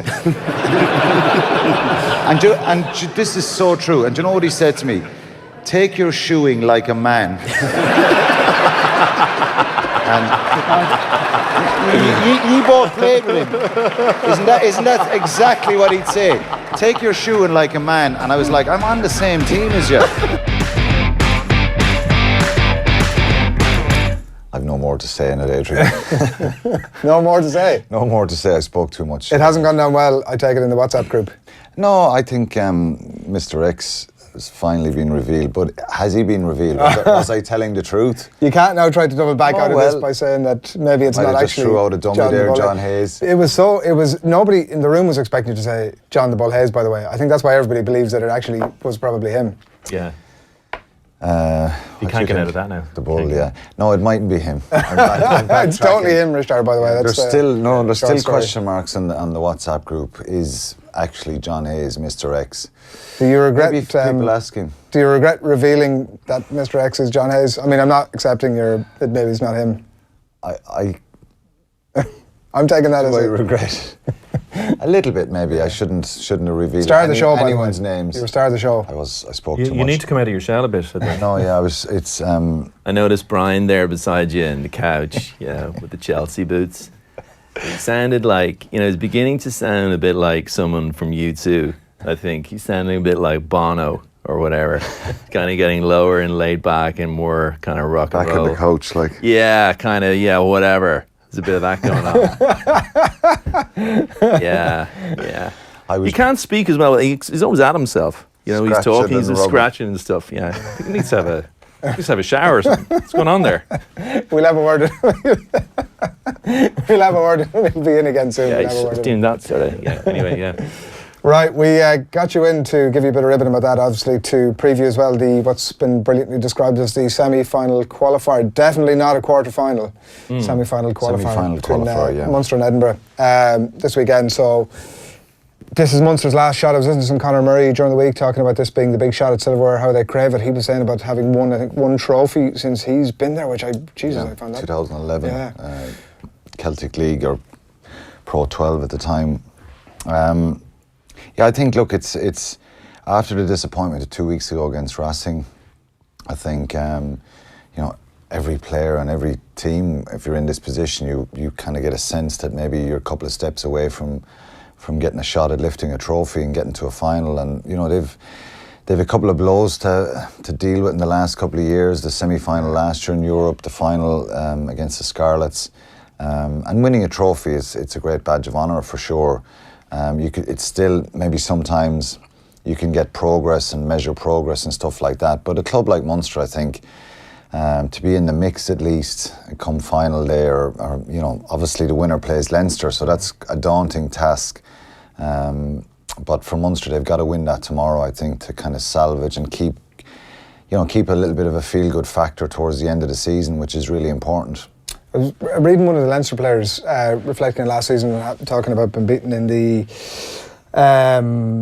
Champions Cup semi-final, whatever the later stages last year, and then how that made them came a cropper. And he said the word that was used, I don't want to misrepresent who it was, but so I won't speculate on who I think it was. But the word that he used about the reasoning behind why they lost in the Pro14, Pro12 final was that they were fractured as a squad, that it made them to start to doubt everything they'd done. That defeat was suddenly, where everything was going in unison this way, that defeat happened, and suddenly they're not sure what the entire game plan. In that context, a bit of a battle for Van Graan here the last week. A little bit, but I think that there's no doubt your confidence has dented after. I think it was the manner in the loss in Racing, in Bordeaux against Racing, because of that start. I think it's not taking anything away from Racing, but I think Munster, they know themselves they were out of the blocks really slow, and that and that happens in any sport. If you're out of the blocks, it's sometimes a bit of a good start. But why were they out of the blocks? Well, we debated that a bit, Risteárd, in the last few weeks. Was it the South African trip? Was it the altitude thing, playing at altitude the week before? Did they fancy their chances a little bit too much because Racing were out of Bordeaux, out of Paris and in Bordeaux and stuff? So no doubt it'll dent confidence a little bit. But they played Ulster last week, and I think that was a great way of kind of getting that game out of the system. And to be fair, I was down in Thomond Park last week. You felt... You left with a sense of, bit of a feel-good factor that a number of young players played really well. There was a lot of passion. For a small crowd, there was a great atmosphere there, and there was a bit of energy leaving the place saying, well, look, that disappointment has kind of binned, which they would have needed to do. We're tight on time, so you're expecting Munster to go through, and then it's against Leinster in the ODS? I think just about. Edinburgh are a very, very good side. They've only lost 6 times in the league. They're very dangerous. Big win last week against Glasgow. So I think, you can't... can't unring a bell, as Eddie O'Sullivan would say. Can't unring a bell, as Eddie would say, for sure, but it's a tricky one. But I think Munster will have enough to get through. Grand job. You're a big Katie Taylor fan, you were saying? Yeah, Katie. I was expecting Katie in this morning, but I couldn't see her anywhere around the office. You haven't seen her, have you? Well, she's actually right here. She's just appeared from nowhere. Yeah, absolutely. It's great to be here, Quinny. If you don't mind, I'll call you Quinny. You're a great fella. Absolutely fantastic. It's really instant to talk about the rugby, even though I haven't a bog what you're talking about. The main thing is, I'm going to be out and play on Saturday night. Yeah. Is Katie going to be at your lunch next week? Yeah, she's going to be. There's going to be loads of people there, actually. Yeah, Katie. She's definitely going to make an appearance. Champions Cup final lunch. And Champions Cup final lunch. Ballsbridge Hotel. Ballsbridge Hotel. May 12th, 1:30. Yeah, May 12th, 1:30. Drinks reception. There's be all sorts of players there. And Gordon Darcy's going to be there. Brent Pope is going to be there. Yeah, Brent Pope. Yeah, he's going to be there. And there, no. Well, John might be there. We'll have to wait and see. But George, maybe? Yeah, well, look at him. He might be there and he might. Now, we'll just have to wait and see. Certainly not busy at the moment, is he? Don't mention the war. He's got a few hours to spare. It's a good time for me to be able to sign off. Quinny, thanks a million for coming back in and confirming that Mr. X was, in fact, John Hayes, which is what I've taken from that conversation. I'm taking that. I'm retracting that. Risteárd, I hope we haven't scared you too much and you'll come back to us at some point again in the future. I enjoyed it very much. Yeah, thanks very much. That was really good. Thanks a lot. Risteárd Cooper there, and to Quinny as well. Thanks to you for watching. We're not done with you yet because we have a couple of really nice pieces coming your way. We're going to be back with our New York GAA special in just a minute, where Alan O'Mara has been in conversation with New York native Shane Hogan ahead of their championship game this weekend against Leitrim. First though, here's Conor Murray on Johan van Graan. For once? Yeah, you said it. I've been through quite a number of coaches at Munster, and I'd be lying if I told you that it wasn't frustrating. It is really frustrating because to look at Ireland for a minute, we've had Joe for such a stretched period of time, and that's given. I know we won a Six Nations when he came, but he's built us into a fantastic squad and a squad that knows exactly what they're about, and that's what we're searching for in Munster. I think, like you said, I don't think there's a transition period. In playing personnel, like you said, we've been to finals and semi-finals over the last few years, so the standard of play is there. It's just getting that consistency of coaching, of game plan, of understanding. I think will definitely aid us maybe get over that final hurdle. Because you're probably only seeing a little glimpse of what Johan van Graan can bring, because it's not a normal situation for him either. Coming in mid-season, needs to keep a lot of what Rassie Erasmus has done and sort of pick specific areas where he can implement what he wants. Whereas now actually he'll get a couple of months, 5-6 weeks, sit down, plan out a proper pre-season, and very much give the Van Graan way of playing. Do you get that sense that there's a lot more to come from him? Yeah, definitely. I think he came in, like you said, at a difficult time, and what Razzie and Jack had built up so well, he didn't want to disrupt that too much, because, like you said, in the middle of the season, it's a really difficult time to come in and implement your style of play onto us. So he was, in fairness to Johan, he was very respectful of that. He said it to us. He said he doesn't want to touch too much this year, but at the same time, he's implemented a few things that have definitely made us a better team already. And I'd say I can tell by him he's relishing the chance to set up a pre-season and in the style he wants, and just fix a few things that'll make us better for next year, because we haven't, like you said, we haven't had that in a while, and hopefully it'll aid us to continue to grow. All right, whether you knew it or not, the 2018 GAA Football Championship will kick off this weekend. It'll kick off in Gaelic Park in New York as the home team head into their 20th championship season with a game against Leitrim. And to discuss this game and his own current situation, I'm delighted to say that we're joined on the line by, I think, and correct me if I'm wrong here, Alan O'Mara, former Cavan goalkeeper. Yeah, well, I'm out of New York, so that clears that one up for you. Yeah. Fair enough. How's life? What are you doing out there? Yeah, life's great out here. I moved out to New York 6 weeks ago or so. I suppose the last number of years I would have been self-employed, running my own company called Real Talks, doing a lot of presentations and workshops with school students, and a podcast series as well. And it's just kind of a time to take stock of that, take a break, and plan my next step. And you were planning to potentially feature this weekend. We might just get an injury update from you. Not cruciate as might have been previously broadcast on Off the Ball. Yeah, I was walking down the street this morning listening to OTB AM, and Ger was saying I'd done my cruciate, and I had to reach down and tap the knee and make sure it was all okay. But no, it's an old groin problem with me. I would have had surgery on it twice in my earlier 20s. It's probably part of the course of being a goalkeeper with me. It's an area I always struggled with. But yeah, when I come out, the hope was definitely to push hard and make the team. They have a great group of guys out here, and it was a kind of a different challenge and a bit of novelty to it and a bit of excitement to it. And it's one of those opportunities you get where it's a narrower window to join a team and to try and get ready for championship, whereas at home the season's obviously a lot longer, and that would have been one of the big reasons why I wasn't able to play at home anymore, was the length of the season and just trying to be able to do the number of different things that I want to do. So that hasn't worked out for me in terms of the groin stuff, but I've stayed involved with the group, just trying to help out whatever I can, be a positive influence. And I know from chatting to them in my training, there's a nice little buzz there, and they're looking forward to the game at the weekend. Yeah, we're going to get a flavour of that in just a few minutes, because your misfortune has been our fortune, and the opportunity to speak to you today.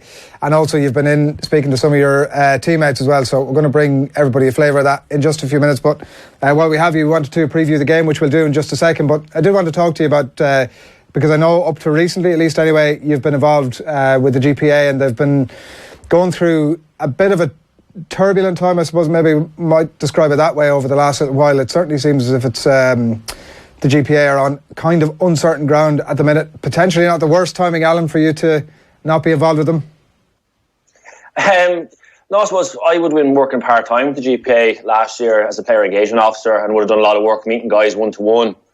I think that's the first point I would make in terms of the GPA, is they do a huge amount of work developing players as people. It's something that's not always fully known or appreciated, but the reason I'm out of New York as part of that is by using those programs and pursuing professional passions and careers that I didn't even know existed before. But yeah, I suppose I listen to Off the Ball every day out here. I listen to different things at home. Certainly the GPA seems to be at a bit of a crossroads at the moment. There's obviously a leadership change, and there has been one in the GAA, so that the whole landscape at home has been a bit... There's been plenty of discussion about it anyway from listening in. But yeah, I think the GPA really, in terms of moving forward, there's a good opportunity there to... I suppose re-emerge from the shadows a little bit and become that kind of prominent voice again that will passionately represent players. I suppose help kind of campaign and advocate for a better GAA for all.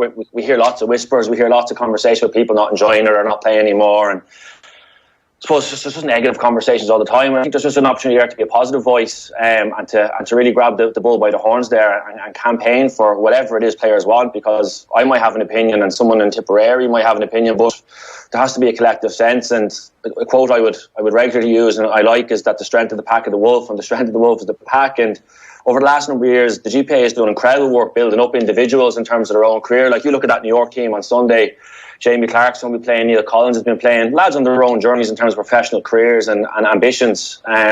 But I suppose there's also it's time to, I think, come together again as a group and try and be that I suppose a strong positive influence for change. Like, I think people have looked at the sort of fact, obviously, the GPA have developed a much closer relationship with the GAA over the last number of years, and people have maybe reflected on that, rightly or wrongly, that you talk about the emergence from the shadows, so they've had to enter that period to begin with, and that maybe people are sort of correlating those two things together. Do you think, in terms of that potential of finding that voice again, and I mean, there used to be that kind of an agitator almost in the conversation, which I think people who were involved with the GPA at the time would have reflected very fondly upon. Do you think, in terms of that emergence from the shadows, that can happen even within the framework as they are within the GAA? Yeah, I think it's a balance act. I mean, in every democracy and whatever society we live in, there's meant to be a certain bit of tension, and there's meant to be, I suppose, an exchange of views and opinions with it kind of reminds me, like, if you're playing on a football team, for example, you might spend 3 or 4 months working on defence, and defence goes really well, and then like the offence stops working a little bit, and then people say, well, we need to work on our attack again, and then kind of the defence thing goes out the window and everyone forgets about it. And it's just having that middle ground where there's a healthy relationship, but also I think a healthy bit of tension too, and not being, like, I suppose, just being a bit louder and more prominent is my personal opinion on it. Yeah, the tension, I think, is maybe the thing that people are sort of feeling are a small bit absent. Just the final point on that one, the CPA have come in and in some ways have replaced that angry voice in the conversation in some ways. I don't know whether you agree with that or not. Do you see them, or I should say, do the GPA, in your opinion, view the CPA as a bit of a threat to their overall plan? I wouldn't think so. And look, I'm speaking here as Alan O'Meara, just as an individual, not on behalf of the GPA or the organisation. But no, I don't think it's that way at all. I think, look, like, I mean, I listen to the show every day, and you hear people say there is no fix, or I don't know what we're going to do. So, but I think it's a scenario where people just have to work together, and like, everyone has the same kind of passion, everyone has the same will for a change, be it whatever it is. But like, I know you can't. If everyone just says, "Oh, sure, there's no point, there's no fix," well, then sure, what are we all doing, even talking about it? Like, but it's working together, working passionately towards something, and I think between those two bodies, if the GPA kind of have the players' backs, and players are rallied in behind that and really want something, people will have to sit up and take notice. And the same goes for the CPA. They're representing two absolutely fundamental bodies within our organisation, and it is a vast organisation. But I said, unless you articulate your opinions and campaign for change, well, change is never going to happen, and it can be frustrating at times, I'm sure. But I think those bodies have to keep fighting the good fight and keep pushing on. Yeah, and to keep the conversation going, obviously, in that context too. Let's talk a little bit about the game, Alan. New York against Leitrim in Gaelic Park. We were out there ourselves a couple of weeks ago. We were talking to Neil Collins when we were there. So there's himself, there's Jamie Clark, there's Tom Caniff, the former Mayo player, and other significant names there as well. Does that fully explain this? Is it a 1 point difference that the bookies are giving it? I'm not sure what the difference is. I've been getting texts from people there during the week that I haven't spoken to in years ago, and what's the story out there, how he's getting on. Lump on New York, yeah. No, look, there's a good side out here with New York, in fairness. Like, you've mentioned a couple of names there. Kevin O'Grady's an excellent player from Wexford. Dalton McDonough would have played with Meath, as far as I know. Luke Kelly from Offaly. Sure, there seems to be a bit of energy coming over from back at home, and a bit of optimism around the New York camp. And I know, in fairness, I think 2 years ago, the push New York, or push Roscommon right to the edge.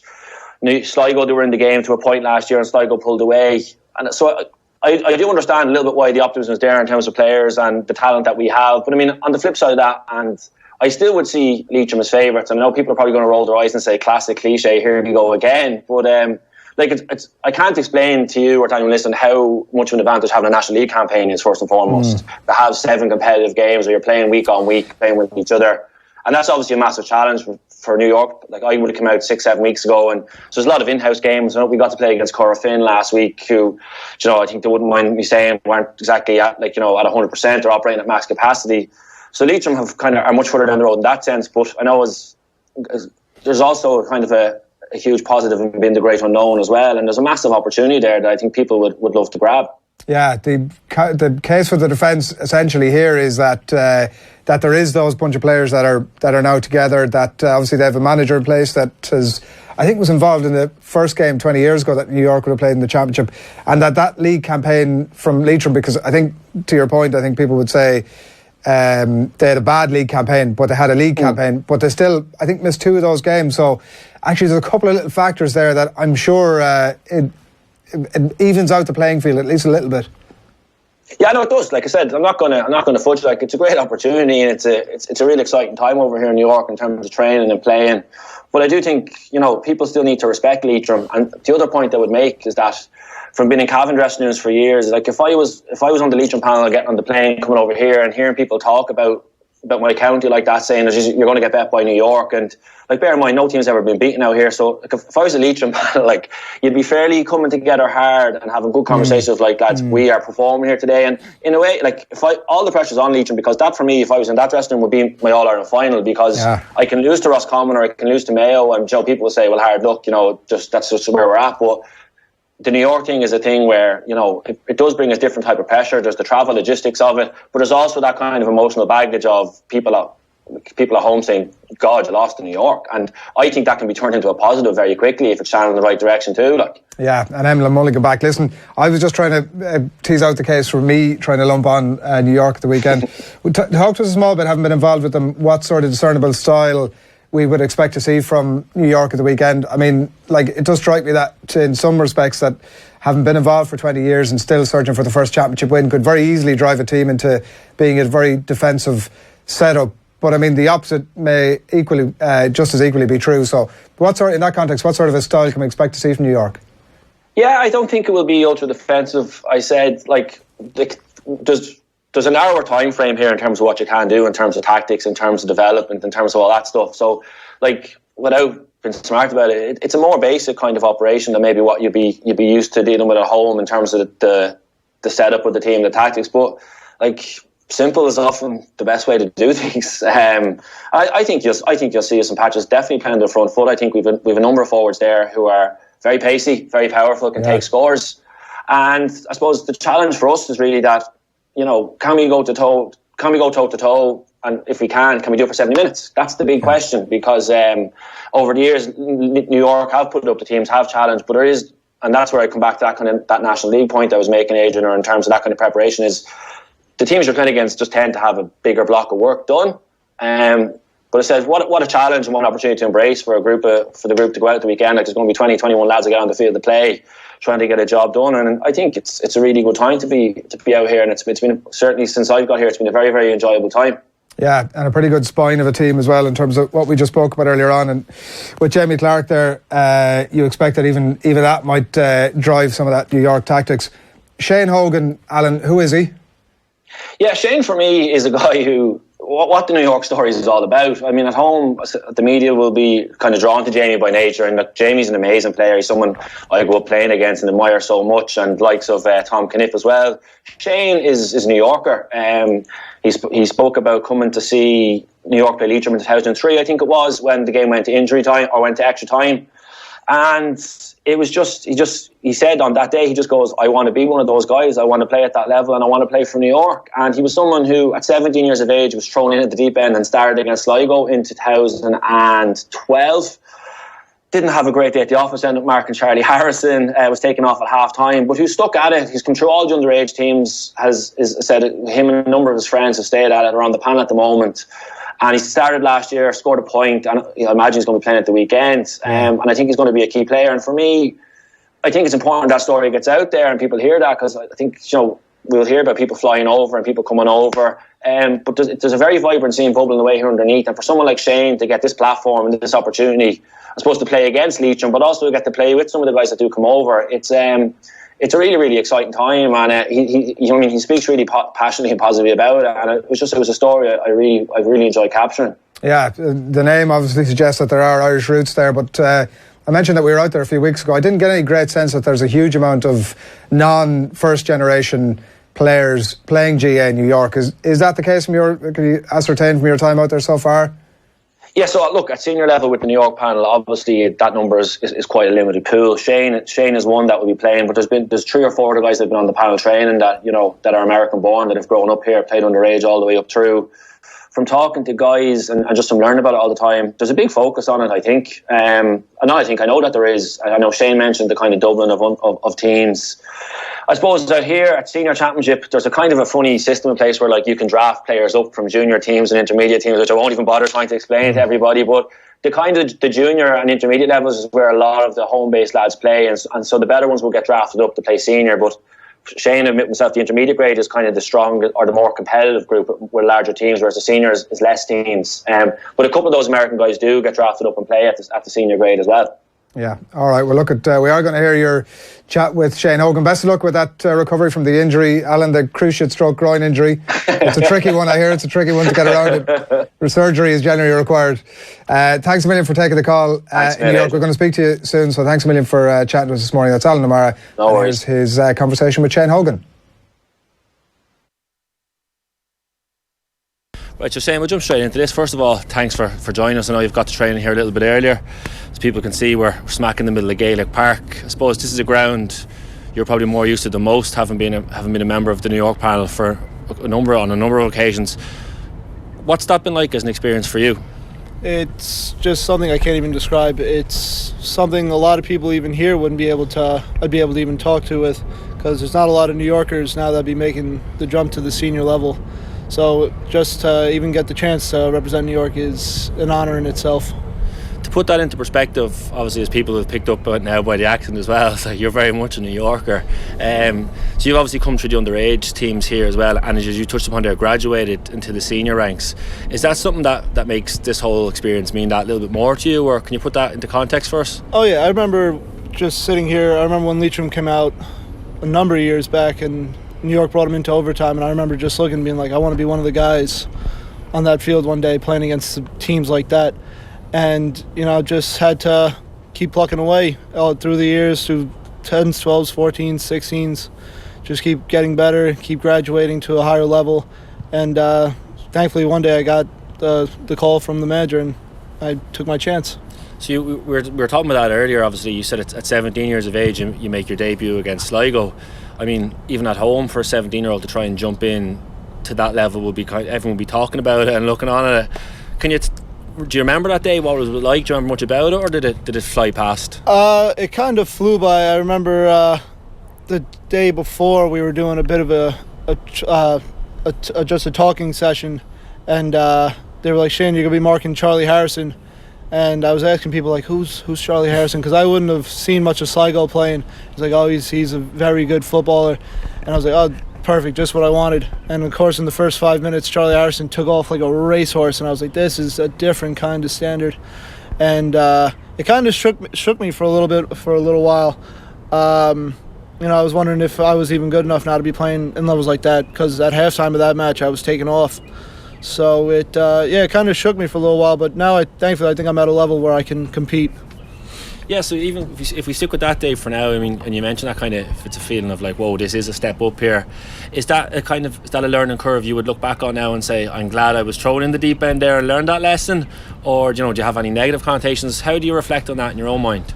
I think it was a positive, because the standard would only have gotten higher, so just to even get that first experience I think was vastly important to somebody like me and a couple of other players that were with me that day. There was about 4 or 5 other American born players on the panel that day. And what was that like to kind of get that, I suppose, for a manager to put that faith in you as well and put you in there? And I mean, it must have meant a huge amount to you that day. It was, yeah. It was Connie Malloy was our manager at the time. His son CJ was on the team with us. My brother Connor and our friend Donica Dwyer. So yeah, there was the 4 of us were starting that day, and it was just an incredible experience. But for him to just put that confidence in us was unbelievable. It didn't reflect in the score that day. And for someone like yourself that's been, I suppose, ingrained in GA here in New York, even if it's something that a lot of us that come over, be it for the summer or for you, are really struck by, is how big that community is and the kind of energy and vibrancy is that's in it. Can you put that into context for people at home that listen that maybe haven't been over here, understanding how big the GA is here in New York? Yeah, so especially with the underage programs, they've only, since I remember when I was playing, that there was only about maybe 7 or 8 teams, but now the underage program has close to maybe 15, 16 teams, and there's clubs now in the senior ranks every year. There's more and more teams joining. I believe there's about 11 junior B teams. There's about 8 or 9 junior A teams. about 12 intermediate teams, and of course all the senior teams. So it's only growing, and you can go to any part of New York now. You can go into Queens, Brooklyn, Manhattan, and especially in Woodlawn, and there'll be somebody there who knows the GAA, who plays, and you'll always feel like you're not really like alone, even if you're in a new place. And for someone like yourself, what's it been like kind of being I suppose a trailblazer in one way, in terms of being an underage player that's come through the system, that's graduated to the senior ranks? Is that something that really fills you with pride, and you kind of do you see yourself hoping to be someone that ultimately helps bring more players through to play for New York? Oh, definitely. Because I know, like, when I see kids and they are able to recognize who I am, and I just kind of fill up with like a great sense of pride, and I really hope that one day that they can do like what I'm doing now to represent New York. Yeah, it's obviously, it must be an amazing experience, and as I said, you've someone that's experienced championship days here a number of times now. I know I was on YouTube this morning, and there was one, you kicked the point against Sligo last year, I think, and I'd say that was one of the louder roars of the day. What's it been like, kind of, because obviously you said you get thrown in there as a 17-year-old. There is a bit of a learning curve after that, and developing as an athlete and as a person as well. And what's it been like in the last 2 years, especially come back into the team and being to the fore amongst the group? Well, I remember the build-up to the Roscommon game. I remember that people were telling us that the spread was about 25, and Roscommon was coming off a great league that year. They made the Division 1 semi-finals where they lost to Dublin. So, I mean, people really gave us 0 to no chance. So, I mean, the one thing that you can always say about New York is that we always have a great sense of pride in sort of just representing ourselves, if not even New York. So we gave it our best shot that year, and came up just a little short. I know a lot of people would say that it was a positive experience, but I mean, the next day all of us were just kind of looking at ourselves like we could have done it. So it was tough. And then especially last year, there was more talk, and it's always good to get a positive vibe out of people, out of the crowds, because I remember, especially before, when we were even close to teams, when we'd come to the park, like 80% of the people here would be cheering for the other team. So even though it's a home game for us, it really isn't. So hopefully, as the positive outcomes keep coming, more and more people will start to back us. And what's that like as a dynamic, as you said, has been the home team, but maybe sometimes feeling outnumbered, or is that's obviously a different experience to what normally you would get, be it if you're growing up in high school, playing sport there or whatever? Yeah, it's usually when you're the home crowd, you get everyone backing you, and now, especially now with Leitrim coming, there's going to be a loud portion of Leitrim people here cheering them on. But it's always a good thing that even after the game, people aren't negative. There's always great positivity out of both sides. There's never any animosity or anything. So I mean, I think it's going to be a great day. And going back to that Roscommon game that you referenced 2 years ago, obviously that was ultimately, you lost out by a point on that day, and as you said, there was that feeling of, have we left that one behind us? But I mean, there's a number of the players that would have played that day are still here, yourself being one of those. That must have been quite a steep, quite a harsh lesson to kind of step away from. And I suppose, did that challenge you to kind of come back hungrier, or did it knock you in any way? What was the kind of reaction to that overall? We thought that we could only just build from that experience. You get so close to beating a team like that, and then you could see with all the write-ups for last year's game before the Sligo that we were confident, we were excited, we were ready to go. And it's not, I'd say it probably woke up the teams in Ireland a bit more now that come out here, because usually, like, especially when I first started, they saw New York as just this is just a game, you got a bit of a vacation, go out, have some fun. But now they have to take it that bit extra serious, because you don't want to be that team now that drops it. And I suppose the last question I have for you is, what would a win mean here? I mean, it's historically, it's never been done. Has your mind wandered to that? Have you thought about that yet? A bit, yeah. I'd say it's needed. If we're going to make the next step into, saying that we deserve, our shot, maybe even in the league, or having more teams come out to even play us, I'd say that we definitely need a win. And I'd say it would just be a great boost to even like the kids, because if kids are watching you every year get hammered over and over and over again, they sort of lose interest in it. So I'd say that just even for them and for us mentally, I'd say that it would be tremendous. Great. Well, listen, thanks, Mill. The lads are after coming out there, so we'll let you go before they start making noise. Best luck Sunday.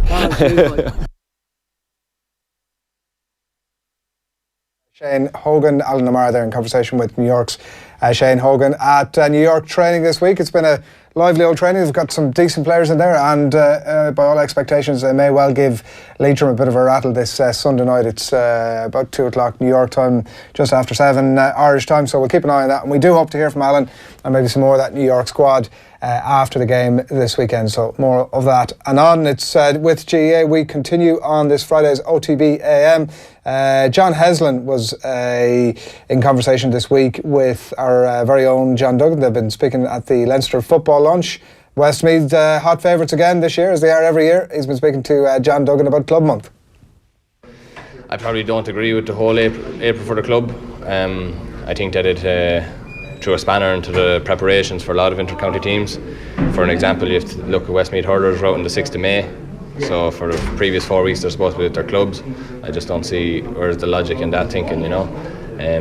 So look, it suited me well personally on a personal level, but I don't think in the broader scheme of things, I don't think April for the clubs is a good idea. Would the Super 8s be a realistic ambition for Westmeath at the moment? Or? Yeah, of course. We would, I suppose, when we get a run and eventually get a run in the qualifiers at some stage, we target an All-Ireland quarter-final, or as we like to say, just get back to Croke Park. Everyone loves playing at Croke Park, especially representing their county there. So yeah, the Super 8s would be a target.